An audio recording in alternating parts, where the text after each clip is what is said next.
Joe in real life. All right, kind of lazy day, kind of fatigued. Didn't sleep great, but I don't really have any complaints about that. Mostly, I worked out reasonably hard yesterday, and I had a long day of work and didn't sleep awesome. So this morning I was feeling a little punchy.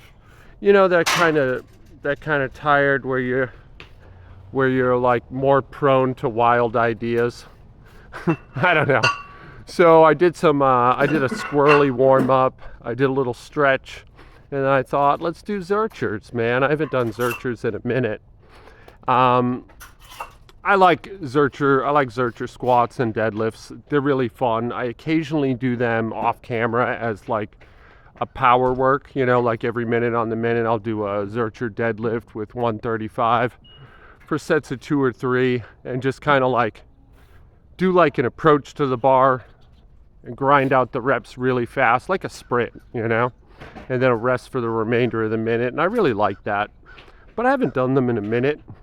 And man, they fatigued me. Like once it like kicked into my nervous system, woof. Like I just found I wasn't able to pay that back. I worked up to 195 today, which is 10 over my minimum. But really for a Zercher, my minimum should be more like 205 or even 225. Well, all right, maybe not that high. I guess my Zercher max and my proper max are about the same. But the limiting factor in my Zercher max is the elbow crease. And those of you who don't know what a Zercher is, it's really simple. And I mean, you're seeing it right now. Typically I do them from the floor, but I didn't today. I don't know why. Blame it on fatigue again. But you hold the bar in your elbow crease. You clear it with kind of almost like a Romanian deadlift, or you can do it from a rack position. I don't recommend that, but if I'm totally honest, I don't have a good reason. It feels less organically secure. Yeah, maybe that's my explanation, right?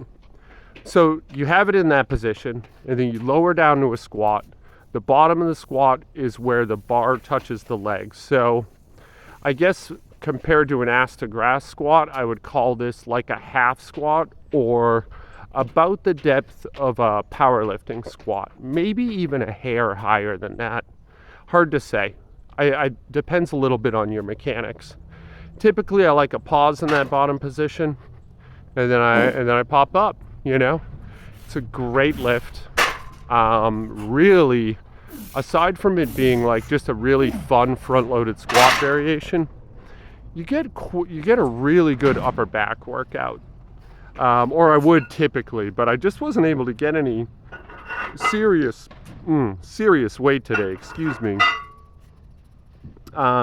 Like I said, once the fatigue hit, I found the arms very unstable, and yeah, I think my Zercher max is 275, and my squat max is 260. I'm probably a good distance away from both of those right now, but honestly, there's no reason I can't Zercher 315.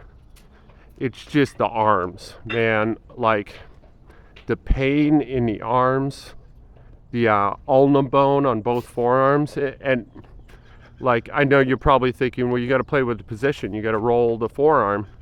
Man, it doesn't matter what position I have my forearms. It hits the maybe it's the radius, maybe it's not the ulna, but the pressure on that bone, oof, it's rough. And the solve for that is like hypertrophy, build up musculature, build up the tendon strength. Kind of like how if you hook lift, deadlift, most people don't hook lift because of the pain in their thumb. I love the hook lift, but it took me 8 months, seriously, like 8 months.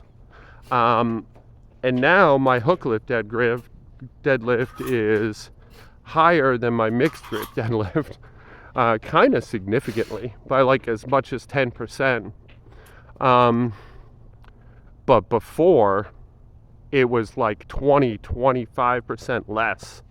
And it was just thumb pain, which sounds like some puss boy shit. But if you've never hook gripped, I would recommend learning it. I had like weird nerve damage in my right thumb, where like the tip of my right thumb went numb for a month. It went away. It was just inflammation, really, you know. But Zercher's a little bit like that. Like getting that position of the bar in your elbows takes some practice. And if I'm honest, I am way out of practice. The squats went easy. It moved easily enough. And this is at 2.5 speed. Or 2. I don't remember which. The whole workout took me maybe 20 minutes. But yeah, most people will try Zerchers once. They'll feel pretty good, pretty excited about it, then they'll never touch it again. I would recommend give yourself a month. See it a couple times a week and give yourself a month. You'll be shocked. You'll be shocked at like how much improvement you make in even a month. And I'd say then keep going from there, but I've never managed to keep going. I always give it up. Which is just stupid, man, because I really like the lift. I think it's a super beneficial lift. Weirdly, it shifts focus to the upper body in a I'd love to be more specific, but I can't actually explain how. You just have to feel it. You got to feel it in your body. So if you've never done Zerchers, 2 thumbs up, certified fresh. I heartily recommend. But at the same time, if you never do a Zercher, I don't think your life's going to be worse for it. So yeah, this is my infomercial about Zercher squats. Zercher deadlifts are fun too. Basically the same idea. You pull it up from the bottom. Legs are straighter, obviously, because you got to clear your knees. That's a wild dynamic movement. But anyway, I've talked too long. This is Joe in real life. I love you guys. Be good to each other out there. I'm going to strive hard to do the same. I'll get some sleep tonight and do something a little more ambitious tomorrow. See you then.